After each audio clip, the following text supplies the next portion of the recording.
एनजिश news के खास programme आरोग्य में आप सबका स्वागत है। इस प्रोग्राम में हम आपको मेडिकल से जुड़ी और हेल्थ से जुड़ी सभी बातों की जानकारी देते हैं और उसी सिलसिले में आज हमारे साथ मौजूद है वृद्ध लोगों के specialist doctor Sanjay Bajaj sir. बहुत बहुत स्वागत है सर आपका हमारे स्टूडियो में। Thank you. जैसे कि आप सभी लोग जानते हैं, दुनिया में डर छाया हुआ है। ये जो डर है वो है महामारी का, कोरोना का, डेल्टा वेरिएंट का और ओमिक्रॉन का। अब ये नया वेरिएंट आ चुका है ओमिक्रॉन, और देखा जाए तो इस कोरोना वायरस का या फिर इस महामारी का सबसे ज़्यादा प्रभाव अगर किसी पर पड़ा है तो वो है वृद्ध लोगों पर। वृद्ध लोग हमारे जीवन में एक आशीर्वाद होते हैं, हमारे घर की छत की तरह होते हैं, और उन्हें अगर कुछ हो गया तो हमें ऐसा लगता है कि हमारे घर से, हमारे सर पर से किसी का साया हट चुका है, हमारे सर पर से एक छत हट चुका है। तो उनका ध्यान रखना बहुत ही महत्वपूर्ण होता है, और यही बात आज हमें समझाएंगे कि उन्हें किस तरह से उनका ध्यान रखना चाहिए। डॉक्टर संजय बजाज सर आज हमें बताएंगे कि वृद्ध लोगों का ध्यान कैसे रखा जाए। तो सबसे महत्वपूर्ण बात है कोरोना। तो सर, सबसे ज़्यादा प्रभाव जो महामारी में पड़ा वो वृद्ध लोगों पर पड़ा। तो सर, वृद्ध लोगों पर ही इसका असर क्यों पड़ा है सर? कैसा है, अभी यदि हम संख्या देखते हैं तो एक 10 से 12% एल्डरली पीपल, वृद्ध लोग पूरे दुनिया में हैं। अपने देश में भी, भारत देश में भी उतने ही लोग हैं, तो 10 से 12% लोग हैं। और जैसे जैसे उम्र बढ़ती है तो वो एक तुम्हारे हेल्थ के अगेंस्ट में जाता है।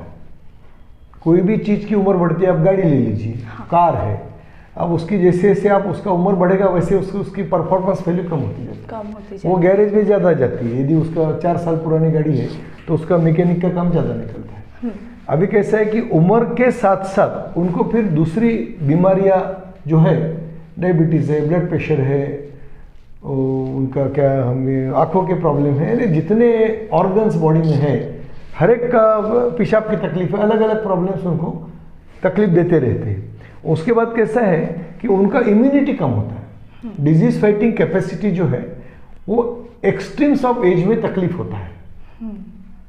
तो आपने देखा होगा कि सरकार ने भी जब इम्यूनाइजेशन शुरू किया, वैक्सीनेशन कोविड का, सरकार ने जब शुरू किया तो सबसे पहले वृद्ध लोगों को दिया और हेल्थ वर्कर को दिया, लेकिन वो इम्यूनिटी कम होती जा रही है। हाँ, उम्र की वजह से, उम्र के वजह से जैसे पुरानी बैटरी रही तो ज़्यादा चार्ज करना पड़ता, चलती कम है। वो सिंपल है। तो ये कारण है कि उनका, फिर मैं बताऊंगा 3-4 कारण है। नंबर 1 कि उम्र ये अगेंस्ट में जाती है, जैसे जैसे उम्र बढ़ेगी तकलीफ बढ़ती जाएगी। दूसरा कारण है कि उनको अलग अलग तरह की बीमारियों से लड़ना पड़ता है। किसको घुटने का तकलीफ है, किसको डायबिटीज है, किसको हार्ट अटैक है, यानी जितने बॉडी में ऑर्गन है उतनी उनकी तकलीफें ज़्यादा है। उसके बाद इतनी दवाइयाँ खाते हो, कान की दवाई खा रहे, पेट की खा रहे हैं, वो फिर वो तकलीफ है।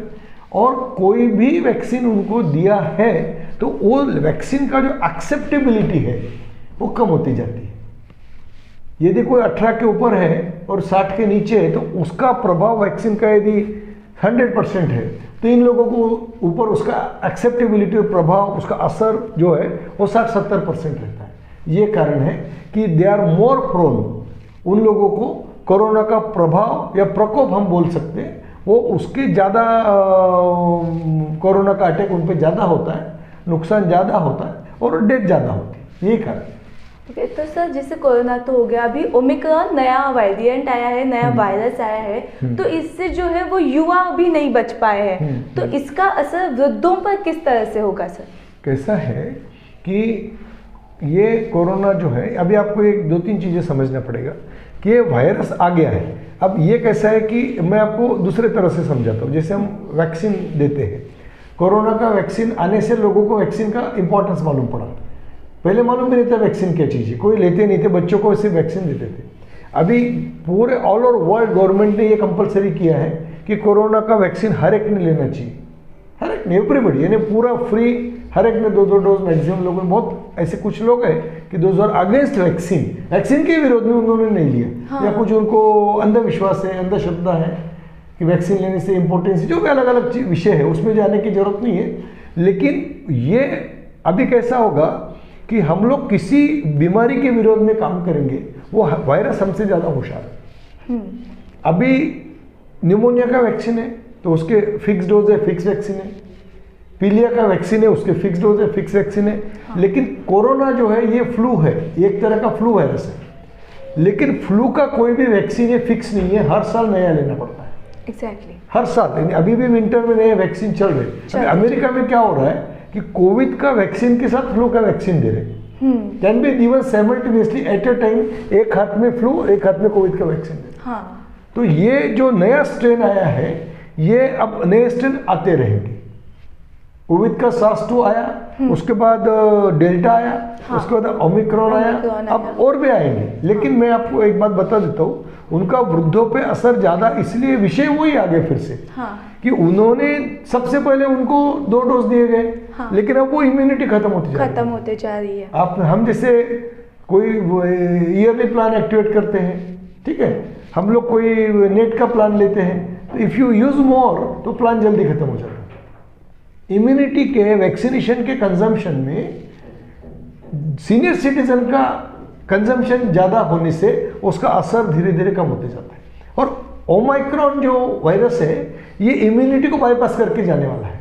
एग्जैक्टली वो इम्यूनिटी को बाईपास करता है, यानी इट अवॉइड्स द इम्यूनिटी, यानी वो इम्यूनिटी से बच के निकलता है। लेकिन let me be very sure कि ये उतना पावरफुल नहीं है और इसे हॉस्पिटलाइजेशन भी कम हो रहा है। इसका अर्थ ये नहीं है कि हमने उसके जो हमारे प्रिकॉशंस है कि we should stay, senior should stay at home, बुजुर्ग लोग घर पे रुकना चाहिए और वो वैक्सीन लेना चाहिए, मास्क वापरना चाहिए, सब फॉलो करना चाहिए। सर जैसे आपने पहले बताया कि जो वृद्ध लोग होते हैं वो एक प्रकार से मतलब पुरानी गाड़ी की तरह हो जाते हैं, जिसका मतलब बैटरी बैकअप हमको बार बार लेना होता है, तो उनका शारीरिक तौर पर तो वो अभी कमज़ोर हो ही जाते हैं, पर एक तरीके से ऐसा भी होता है कि सर उनको मानसिक रूप पर स्ट्रांग होना ज़्यादा महत्वपूर्ण होता है। तो एक चिकित्सक होने के नाते आप इस पर क्या कहेंगे सर? नहीं, देखो कैसा है, वृद्ध आदमी के समस्या बहुत अलग है और एक रूटीन डॉक्टर वो चीज़ समझ नहीं सकता, क्योंकि उनके प्रॉब्लम अलग है, उनकी बीमारियां अलग है। और पर्टिकुलर एक उम्र के बाद, जैसे 60 के बाद वो रिटायर हो जाता है। अब रिटायर होने के बाद उसको काम कुछ नहीं है, सैलरी आधी हो गई, खर्चे बढ़ गए, तो उनका मानसिक संतुलन जाने का डर रहता है। इस समय उन्होंने मैक्सिमम काम जो है कि उन्होंने अपने आप को शारीरिक रूप से बिजी रखना चाहिए, उन्होंने वॉक करना चाहिए, उन्होंने एक्सरसाइज करना चाहिए, उन्होंने किताबें अच्छी पढ़ना चाहिए, उन्होंने घर के कामों में हाथ बटाना चाहिए। सबसे मेन है कि उन्होंने ये समझना चाहिए कि अभी उम्र बड़ी है, अभी पहले जैसा नहीं है, अभी घुटना खराब है रिप्लेसमेंट हो जाता है, आंखों में कैटरेक्ट है तो मोतिया बिंदु का ऑपरेशन हो जाता है। अभी एवरीथिंग इज देयर, अभी नेट है, अभी अकेले आप काम कर सकते हो, इंटरनेट पे आप कुछ भी हो सकता है, वॉक हो सकता है, यानी गाड़ियां भी ऑटोमेटिक आ गई है। अभी सब जगह रिजर्वेशन है, वृद्ध लोगों को भी लिए भी प्रमोशन है उनके हेल्थ के लिए। अभी आप रेलवे में ट्रैवल करोगे तो उनको देयर इज कंसेशन, उनके नीचे की भी सीट मिलती है। तो उन्होंने मेंटली स्ट्रांग रहने के लिए अपने आप को बिजी रखना बहुत जरूरी है। और उससे बड़ी बात है कि उन्होंने अपना खुद का ख्याल खुद रखना चाहिए।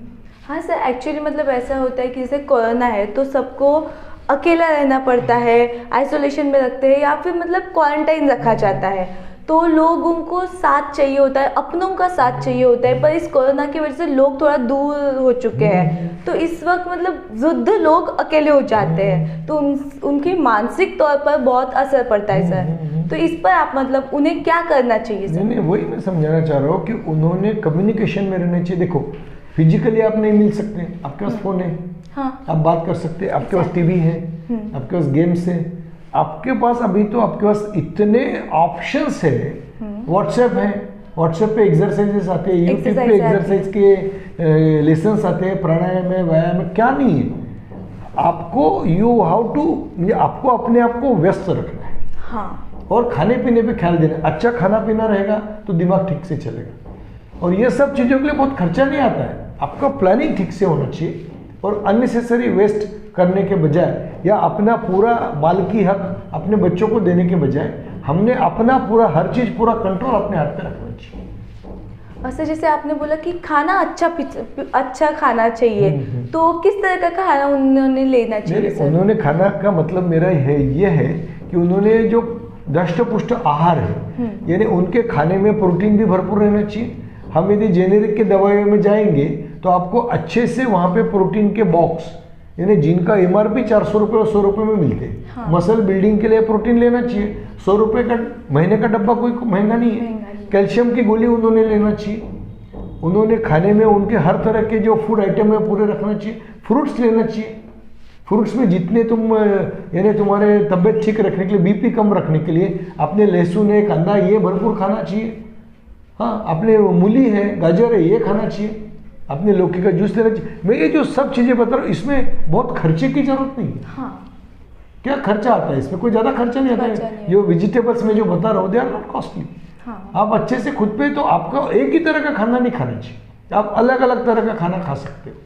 और इसका अपने कैसे टाइम टेबल बना लिया कि खाने में B12 का गोली 1 रुपए की आती है, इससे सस्ती क्या होंगी?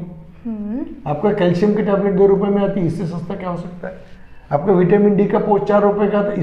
तो ये आजकल सरकार ने जो जेनेरिक शॉप्स खोले हैं, उसमें विटामिन, प्रोटीन, मिनरल, ये पूरे अरेंजमेंट है, पूरी व्यवस्था है। और खाते समय अपने सब्जियों पे, हरी सब्जियों पे ख्याल देना चाहिए।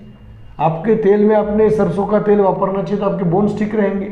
आपने घंटा भर धूप में बैठना चाहिए, उसके तो पैसे नहीं लगते। प्राणायाम के पैसे लगते क्या? वो तो फ्री है। तो मेरा ये बोलने का मतलब है कि आपका यदि ये हर चीज को आपने मार्क दिया तो आपका ओवरऑल परफॉर्मेंस ठीक रहेगा। और सबसे मैंने अपने आप को वृद्ध समझने की जरूरत नहीं है। आजकल तो जैसे मैं वृद्ध लोगों को डॉक्टर हूँ, मेरे कई पेशेंट 100 ईयर ओल्ड है, 100 साल की उम्र है उनकी। हाँ सर। और ज़्यादा झंझट भी नहीं पड़ने का, अपने पुरता मर्यादित रखने का। तो सर ऐसा कहा जाता है कि वृद्धपना जो होता है, जो बुढ़ापा होता है, वो अपने आप में ही एक बीमारी है सर। और इस कोरोना और ओमिक्रॉन के काल में क्या इस मानसिकता को बदलना संभव है सर? बिल्कुल संभव है। इसमें कैसा है कि हमने यदि पॉजिटिविटी रखा, हाँ, सबसे मेन है कि मेरे पेशेंट 60 के ऊपर शुरू होते, 60 के बाद मेरे पेशेंट चालू होते। तो 60, 70, 80, 90, 100, 40 साल है। तो तुम ये समझो कि अभी तुम बेटे बेटियों की शादी बोलो या घर सब हो चुका है, अभी हमने बच्चों को बोलना चाहिए कि अभी मेरे को कुछ देना मत और मेरे को कुछ मांगना मत। मेरे को होना भी नहीं, मेरे को देना भी नहीं। तुम अपना अच्छे से कॉन्सेंट्रेट करो, अपनी कोई हॉबी है उस पर ख्याल दो, पॉजिटिविटी रखो ना। पॉजिटिव रखना बहुत ईजी है, कोई उसके लिए। और वृद्धता बीमारी नहीं, वरदान है। आपके बाल जो सफ़ेद होते हैं उससे आप गाइड कर सकते हो पूरे परिवार को कि ये गलतियां मैंने की, तुम मत दोहराओ। ये बहुत सिंपल है। उसको वृद्ध लोग जो है वो अपने समाज के, और तुम जितने बड़े लोग लोगे, जितने बुजुर्ग लोगे, आपको मैं बताता हूँ अमेरिका के जितने प्रेसिडेंट है, एक की भी उम्र 60 के नीचे नहीं थी। जितने पोप है, एक की भी उम्र 70 के नीचे नहीं थी। जितने लोगों को नोबेल प्राइज मिला, एंडलेस है। अपने जितने पॉलिटिशियन मुख्यमंत्री सब दे आर ऑल अबाउट 60-70। तो हम लोग कैसे बोल सकते हैं वरदान नहीं है? वृद्धत्व तो वरदान है। कितनी बड़ी बात है कि, और हर एक को वृद्ध होना है। हाँ, वैसे हम लोग देखते हैं कि आजकल जैसे 40 की उम्र में आ गए लोग, 50 की उम्र में आ गए, तो बोल देते हैं कि मैं बूढ़ा हो गया हूँ। तो उनको आप क्या कहेंगे सर? नहीं, उनको क्या मन से थके हुए ना, उनको जेनेटिक मेडिसिन का नॉलेज नहीं। जिस मेडिसिन के हम लोग डॉक्टर है वो इंडिया में नहीं है, लेकिन अमेरिकन जेनेटिक सोसाइटी को 77 साल पूरे हो गए, 77 साल का हो गया हो। तो हमने इसको अलग मान्यता देनी चाहिए कि genetic medicine, geriatric medicine is a separate science. उनके बीमारियां अलग है, उसके ट्रीटमेंट अलग है, और वो खर्चे का कोई काम नहीं है। वो सब विद इन पॉसिबल है। प्रिवेंशन ही मेन है। जो नहीं करना वो अपने को मालूम होना चाहिए, जो करना है वो अपने को मालूम होना चाहिए। सो एंड पॉजिटिविटी रखो। मैं तो इसके पहले भी बोला कि यूट्यूब है, आपका फेसबुक है, हजारों पॉजिटिव चीजें अवेलेबल है। घर में बैठे, बगैर कहीं गए, अकेले बैठे पत्ते खेल सकते हो, क्या प्रॉब्लम है? हर चीज है, पॉजिटिविटी होना चाहिए। सर जैसे हमने अभी देखा है कि कोरोना के बाद म्यूकरमाइकोसिस आया, देन अभी तो हम लोग देख ही रहे कि ओमिक्रॉन बहुत ज़्यादा बढ़ गया है सर। तो क्या इसके बाद भी ऐसी बीमारियां आएंगी, इसके चांसेस है? कैसा है, अभी हमने ये एक मानसिक तैयारी रखना चाहिए कि मनुष्य जाति धरती पे 2 लोग रह रहे, एक ह्यूमन, उनको एनिमल जैसे होमोसेपियंस ह्यूमन से, और दूसरे एनिमल से।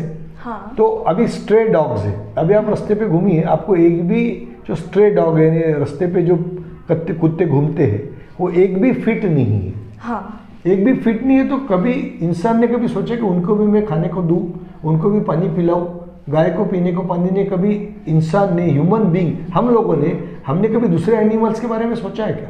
तो ये प्रकृति का प्रकोप है। It is taking revenge from human being. इंसान खुद को बहुत होशियार समझ रहा है। It is not like that. Mother nature जो है, हाँ, उसका भी ख्याल रखना पड़ेगा। तो ये रिस्पॉन्स उनका है। तुम चाइना में जाओ, वो लोग एनिमल्स, हर तरह का एनिमल खाते हैं। तो एनिमल को भी जीने का अधिकार है ना। ये कोई एग्जिस्टेंस है, सहनिवास है धरती के ऊपर। तो ये कोरोना तो शुरुआत है। ओमाइक्रॉन, अभी भरपूर प्राणी आने वाले हैं, वायरसेस। तो तुम कितने वैक्सीन बनाओ, कुछ भी बनाओ, तुम जब तक अपना विचार नहीं सुधारते, जब तक तुम्हारे दूसरे के प्रति प्रेम, एनिमल क्रूएल्टी नहीं रुकती। एनिमल फर्स्ट आपकी प्रायोरिटी होना चाहिए कि हर आदमी ने ये देखा कि मेरे बस्ती में एक डॉग है जिसका कोई वाली नहीं है। हमारे हॉस्पिटल में 4 डॉग आए थे कोरोना के पीरियड में। खाने पीने को अनाज नहीं था उनके लिए। हमारे स्टाफ ने मिलके उनको खाना दिया, रोज आते थे। आज एक डॉग मेरे पास आज भी है, वहाँ आता है पूरा, हम उसको करना पड़ेगा। तभी तुम्हारे ऊपर ये सब विकृति जो है, प्रकृति की जो अटैक हो रहे, रिवेंज वी कैन से। और हम लोग साइंस की बात करें, साइंस अपना काम कर रहा है, साइंटिस्ट अपने काम कर रहे हैं, वैक्सीन का बूस्टर डोज आ चुका है। लेकिन ये सब करते हुए हमको जो बाकी चीजें हैं, जैसे ये मास्क है, आपके पास भी मास्क है, हाँ, तो मास्क वी आर यूजिंग, हमको हाथ धोना है, हमको सोशल डिस्टेंसिंग रखना है, गवर्नमेंट के कायदे कानून का पालन करना है, ये करना पड़ेगा और लड़ना पड़ेगा। लड़ने की मानसिकता रखेंगे तो हम जीतेंगे। बीमारियां तो आने वाली, you can not stop that, लेकिन वो यही रहेंगे। अब तुम ये नहीं बोल सकते कि कोरोना गया, नो, फॉरगेट इट। जो नए नए वैक्सीन आएंगे वो लेना पड़ेगा। मैं आपको वैक्सीन में ऐड करना चाहूंगा कि इसके साथ फ्लू का वैक्सीन लीजिए। अपने फैमिली डॉक्टर को बोलिए flu vaccine other than Covid vaccine, it's a sort of flu. Covid एक फ्लू है, तो बाकी फ्लू वैक्सीन हर विंटर में लिया जाता है, जो हर डॉक्टर को मालूम है। हम अपने फैमिली डॉक्टर के पास जाना चाहिए कि हमको वैक्सीन लगाओ, वो लगा देंगे तो आपको प्रोटेक्शन होगा। सर, जैसे कि अभी हम लोग देख रहे हैं कि वृद्ध लोग होते हैं, वो गिर गए तो उनकी हड्डी टूट जाती है, इतना सा भी उनको कुछ टच भी हो गया तो भी मतलब उनकी हड्डी टूट जाती है, प्लास्टर हो जाता है, ये सब हो जाता है। तो इस काल में हम उन्हें कौन कौन से ऐसे मतलब सुविधाएं या फिर ट्रीटमेंट कराएं, या फिर खान पान में ऐसा क्या करें कि उन्हें इस सब से मतलब रोका जाए, बचाया जाए, उनकी सुरक्षा कर सके? अपने यहाँ क्या प्रॉब्लम है, नॉलेज की कमी है। डॉक्टर्स को भी नॉलेज नहीं है, जनता को भी नॉलेज नहीं। गिरना ये बीमारी है, लेकिन गिरना ये मजबूरी नहीं है। हम डायबिटीज को रोक सकते, फिर भी डायबिटीज होता है। हाँ। तो हमने प्रिकॉशन लिए, ओवर ईटिंग नहीं किया, सब ठीक से रखे तो डायबिटीज नहीं होगा। हार्ट अटैक, हमको वाला हार्ट अटैक को हम रोक सकते हैं, हमने यदि जो भी उसकी ट्रीटमेंट है ठीक से चेकअप कराया। लेकिन गिरना ये हड्डियों की बीमारी है, लेकिन लोगों को यही मालूम नहीं है, वो ये लेके चलते कि गिरना है निश्चित है। नो, गिरना 100% रोक सकते हैं हम। हमने उनका बरोबर समय समय पे चेकअप किया, रेगुलरली कैल्शियम दिया। उनका एक स्कैन होता है, जैसे ब्रेन में तुमको अल्जाइमर है क्या, डिमेंशिया है क्या, उसका हमारा स्कैन होता है कि नहीं? आपका हार्ट के लिए आपको एंजियोग्राफी करते हैं, वैसे बोन का आप यदि डेक्सा स्कैन करते हो, एक स्कैन होता है डेक्सा स्कैन। यदि आपने किया तो आपको मालूम पड़ता है कि मेरा फ्रैक्चर होगा कि नहीं होगा। हाँ। उसकी हर तरह की बीमारी, उसकी गोलियां आती है, वो गोलियां लेना चाहिए हम लोगों ने। सिंपल बात है, हमने बाथरूम में एक मैट डाल दिया सपोज, हाँ, एंटी स्किड मैट आती है, वो मैट यदि बाथरूम में डाल दी तो उसके ऊपर खड़े रहे तो गिरता ही नहीं उड़ता। उन्होंने रेगुलर एक्सरसाइज किया तो उनको बैलेंस रहेगा। एक्सरसाइज करना चाहिए उन्होंने, अच्छा खाना खाना, जो कैल्शियम मैंने बताया। आंखों का चेकअप करना चाहिए। 30% फॉल ये आंखों की कमजोरी से होते हैं, तो हमने रेगुलर अपने आंखों के डॉक्टर के पास जाना चाहिए, अपना चश्मा लगाना चाहिए, है ना, अपने आंखों के चेकअप करना चाहिए। कैटरेक्ट का ऑपरेशन होता है। 100% गिरना पॉसिबल है, रोकना। उसके 3-4 तरीके आपको बताता हूँ। आपके बाथरूम में मैट डालिए, आपको जरूरी है तो आप रेगुलर अपने कसरत कीजिए, आपका डेक्सा स्कैन करवाइए, अपने डॉक्टर को बताइए कि मेरा डेक्सा स्कैन कराइए। हम लोग क्या करते हैं, हार्ट को बहुत वैल्यू देते हैं, हम लोग डायबिटीज को वैल्यू देते हैं, हम गिरने को वैल्यू देते हैं। अरे सबसे बड़ी बीमारी तो गिरना ही है। और हार्ट अटैक से मरना पड़ता है, क्योंकि मरे बाद वो जो होना है 12-13 दिन में 13वीं 14वीं अटक जाती है। ये गिरे वाला हड्डी टूटती है और 2-3 साल बेड पे पड़ा रहता है, फिर उस पर बेड की सेवा करो, तो वो नहीं, पूरा घर डूबता है। उसकी सेवा करने में, उसके चेकअप करने में, बेड पे जो करते हैं हम लोग, केयर टेकर का कॉस्ट, केयर टेकर भी अवेलेबल नहीं है। ये सब पॉसिबल है प्रिवेंट करना। उसके लिए हमको वृद्ध लोगों को उनको एजुकेट करना पड़ेगा कि आप रेगुलरली आपका चेकअप कराओ, कसरत कराओ। उसकी गोलियां आती है, ऑस्टियोपोरोसिस की गोलियां आती है, वो गोली रेगुलरली भी लेना चाहिए। वो बहुत महंगी नहीं है, अब मालूम ही नहीं है, एजुकेट करना पड़ेगा, यही उसका इलाज है। सर, अंत में कोरोना और ओमिक्रॉन का मतलब जो सीजन चल रहा है, उसी के साथ में आप वृद्धों को क्या बताना चाहेंगे सर? नहीं, मैं ये बताना चाहूँगा वृद्ध लोगों को कि हमको किसी भी चीज़ से डरने की जरूरत नहीं है। डर लेके डूबता है। हाँ, डरने की बिल्कुल जरूरत नहीं है। तुम अपना दोनों डोज वैक्सीन के लो। अभी government immediately booster dose declare करने वाली है। सबसे पहले वृद्ध लोगों को दिया जाएगा, फिर हम लोगों को हेल्थ वर्कर को दिया जाएगा, वो लेना चाहिए। साथ में उन्होंने न्यूमोनिया फ्लू का डोज लेना चाहिए, क्योंकि चोर मौसेरे भाई है। न्यूमोनिया और फ्लू ये रेगुलर जो हर साल लगते हैं, कोविड के पहले भी थे, 30 साल से मैं खुद लगा रहा हूँ। ये भी लेना चाहिए, वो भी लेना चाहिए। ये फ्री में मिल रहा है, उसका जो भी कॉस्ट है उसमें लो। न्यूमोनिया फ्लू का डोज लो, क्योंकि इसमें एट द एंड वो चेस्ट का ही HRCT करना पड़ता है, तो वो वैक्सीन भी लो। अपने खाने पीने पे ध्यान रखो, हाथ ठीक से धो, अंतर मेंटेन करो, प्राणायाम करो, व्यायाम करो, धूप में बैठो। आपको बहुत लगता है तो मैं तो हूँ एलोपैथिक डॉक्टर, लेकिन जेरियाट्रिक्स में हम किसी शास्त्र को नहीं मानते, आयुष्य को मानते हैं। आयुष्य का अर्थ होता है मेरा कंसेप्ट नहीं, गवर्नमेंट ऑफ इंडिया का आयुष्य का मिनिस्टर भी है। A is for allopathy Ayurveda, Y is for yoga, U is for यूनानी, S इज फॉर सिद्धा, H इज होम्योपैथी। सब शास्त्र को मानने वाला शास्त्र है जेरियाट्रिक्स। तो आप आयुर्वेद में अणु तेल आता है, वो 25 रुपए की एक डिब्बी आती है छोटी सी, वो हर सुबह नाक में आपने अणु तेल यदि डाल दिया, सुबह 5 ड्रॉप उठने के पहले, और नाक में डाल के 100 की गिनती करना, ऐसा पलंग के एंड में सो के, आपको कोरोना कोई कारण नहीं होने का। तो ये मैं एज ए डॉक्टर इसलिए बिलीव करता हूँ कि मेरा शास्त्र जेरियाट्रिक्स है, नहीं सब शास्त्रों को मैं मानता हूँ। जिसमें भलाई है वो उठाओ, एलोपैथी से वैक्सीन लो, योगा से एक्सरसाइज करो, प्राणायाम करो, आयुर्वेद से अणु तेल डालो। प्रॉब्लम क्या है? अपने को अच्छे खाना खाओ, डिस्टेंसिंग रखो, धूप में बैठो, पॉजिटिव थिंकिंग रखो। यही कोरोना होने का कारण ही नहीं है, फॉरगेट इट। और ये ओमिक्रॉन में दम नहीं है, एक बात बता रहा हूँ मैं आपको। इससे कोई हॉस्पिटल, अपनी यहाँ तैयारी है पूरी गवर्नमेंट की, पूरे सारे बेड अवेलेबल है, डॉक्टर्स आर रेडी, नॉलेज है, सब है। ये मेरा सलाह रहेगी। तो ये थे हमारे साथ संजय बजाज सर, जिन्होंने आज हमें कोरोना ओमिक्रॉन से वृद्धों को कैसे बचाया जाए इस पर बहुत महत्वपूर्ण जानकारी दी। ऐसे ही अच्छी हेल्थ से और मेडिकल फील्ड से जुड़ी हुई बातें जानने के लिए देखते रहिए हमारा शो आरोग्यम एनरिच न्यूज़ के साथ।